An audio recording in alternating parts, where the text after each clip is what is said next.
Hello everybody, I'm Jimmy Fantastic and welcome to my What's New for Season 10 video. As you can see, it is Vampires.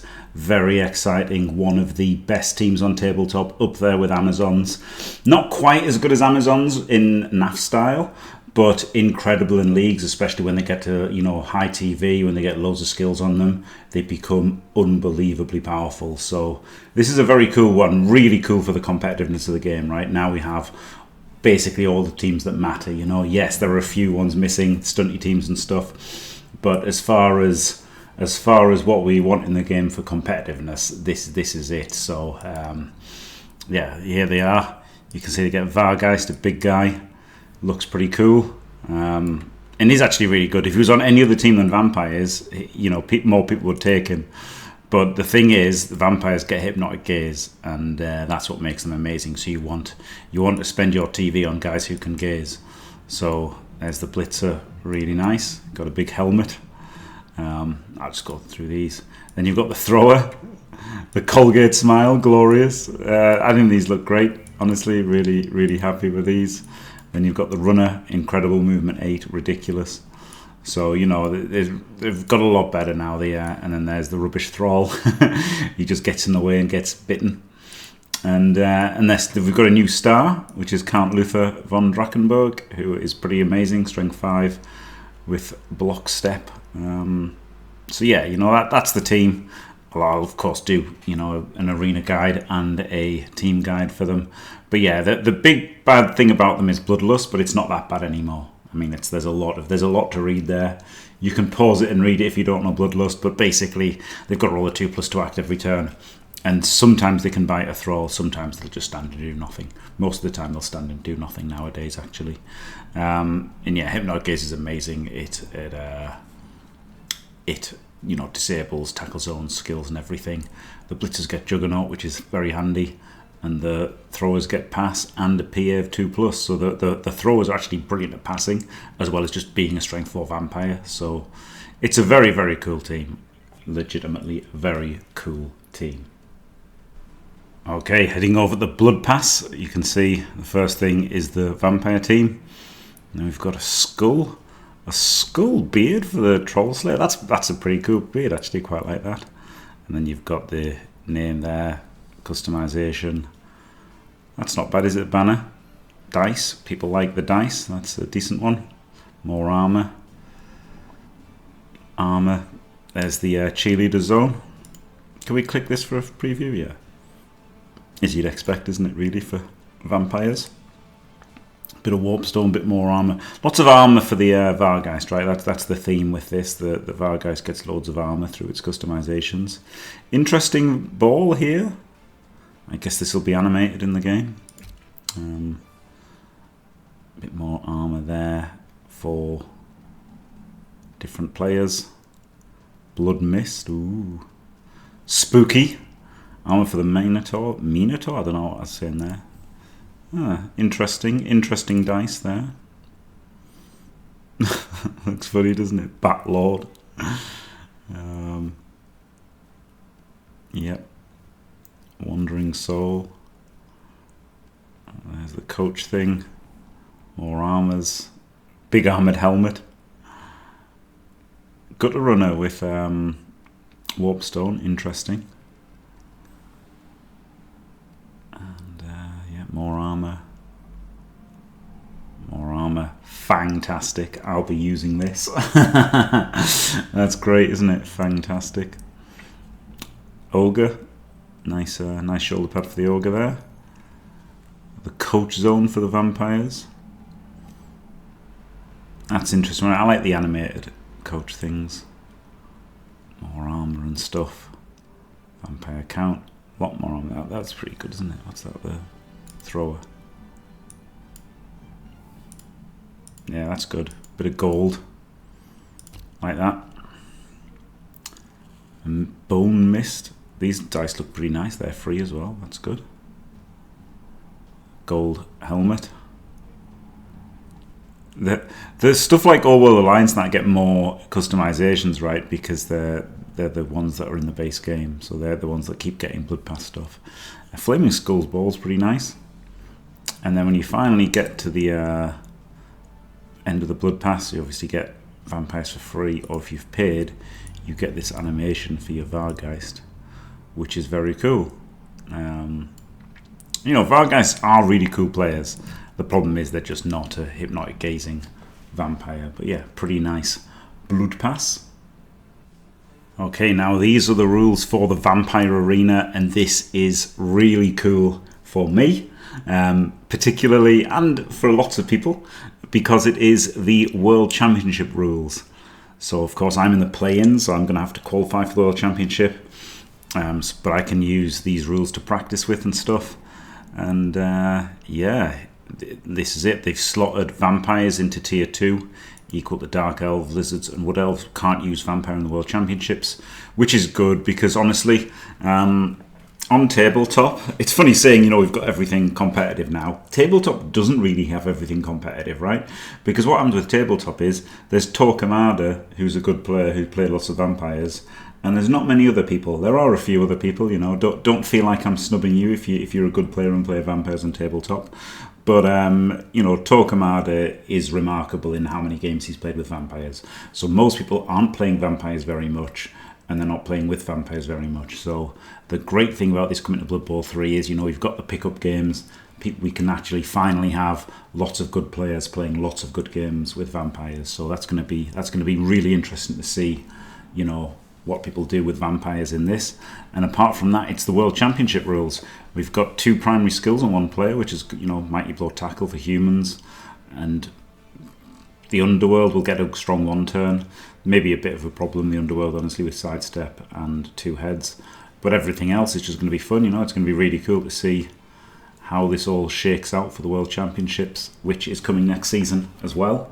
We'll start with the play-ins, registration play-ins, 3 weeks of play-ins, and then we'll go to the group stage with 64 teams. I will be commentating on every single match again. So yeah, that's going to be very cool. The World Championship coming, and the arena for World Championship practice is also going to be great. And do you know what? I'll show you something else that's going to be amazing about the arena. This is okay. I don't have a. Here we go. Create a new team. This has been added. This is a great feature that has been added this season. I'll show you vampires things they're new. You have a recommended team rather than 4 or 5 rubbish ones, right? Just recommend the best team. Which this probably isn't the one that you should be recommending new players, but at least it's a good, right? I assume Davo made all these. So each team now just has a recommended basic team, and they have an arena team as well. And that's brilliant, isn't it? So when you make a team, you've just got arena or basic team, and you've got they're all decent, right? Oh, let's see what the Dark Elves are, because they've got a few arena choices. They've got the runner. Well, this is great, right? This is legitimately. Oh, they've got a runner. Oh, okay. Well, I would have had a witch elf here, but that's by the by, right? It doesn't really matter what they are. The point is, you click on it, and it gives you a basic team, and it gives you the arena team. And the arena teams, okay, they're all going to be decent, right? The fact that they're all decent makes me assume that Davo made them, right? This one is what he made, is what he uses. So, yeah, this is a great new feature, and also there's a feature in the arena where it warns players if they don't have a proper team for it. So, yeah, hopefully the arena will be a lot better this season. Very exciting, and of course there is the World Championship as well, which is the same format. Now there is the seasonal event in Season 10 for people who like this sort of thing. We've got 3 teams, Vampires, Necromantic and Undead. The teams have been created by Misspell Tree, Andri and Rick Reckless. And there's some AI teams that have been made by Electric Vision. This is versus AI only. This won't be spinning hoping to find somebody else playing the event. Now, it's very strange in that there's 6 turns per half, and there's 2 blitzers and 2 fouls per turn, and there are pitch special rules involved. So, there's the event for people who like that sort of thing, and there will be quests to go along with it, right? So the arena quests. We've got dice there for 3 wins, bats for 5. This looks nice, doesn't it, for a 7 win? And you've got a vampire bite for the border and a moving chain border for the other things. And then the community event. We've got a ball, a necromancer, and a background and dice. So, you know, some cool things there if you want to play the event. Now, as far as the ladder goes, it's interesting. They've changed things from last season. The redraft is going to be every 8 matches, and it's going to be at 1400 TV. So I'm not sure what that means, but you know, it's going to be a thing if you know, if you play ladder. Like, I really don't like ladder. I'm probably not going to play it ever again. That's just my personal feelings about ladder. I'd like it to be changed to like appeal to me, but at the moment it just doesn't. I do like arena though, so I'll be playing, you know, arena for practice and of course the World Championship. So all we've got left are the patch notes. These are incomplete patch notes for the Season 10 update, but I'm allowed to tell you them, so I'll tell you them. The Vampire team is now available. The new star player is Count Luther von Drakenburg. The community event is Sylvania's Harvest against AI opponents. New tiering for Arena. It's now impossible to register a team with 10 players and a star player anymore. You need 11 players minimum, which probably should have already been in. Added feedbacks to prevent rookie teams to register in the Arena. That's really nice, isn't it? That was really annoying that 35% of teams didn't, you know, just entered with a rookie team. So that's great that will be curtailed. Eternal League. New pitches and new customizations linked to levels in Eternal League. The menu replaced all predefined templates with recommended ladder and arena templates. That is an amazing change, absolutely amazing. That's probably the thing I'm happiest about, apart from the new team, honestly. Match added the pass arrow and using on the ball skill, added an animation for Guffle Pussmore's star player special rule, and various bug fixes. The one is the replay, right? The big one is the replay. Replays were really weird. That's been fixed for the coming season. I don't know if they fixed the other 2 big ones, which is where the wrong dice chosen is displayed and you get booted back to the main menu after spectating a game, and the turn timer bug. I think they're the 3 biggest ones for like watching a game, right? Which, the World Championship being on, you'd hope they'd get those things fixed before the World Championship. But you know, fingers crossed. I think that make a big difference.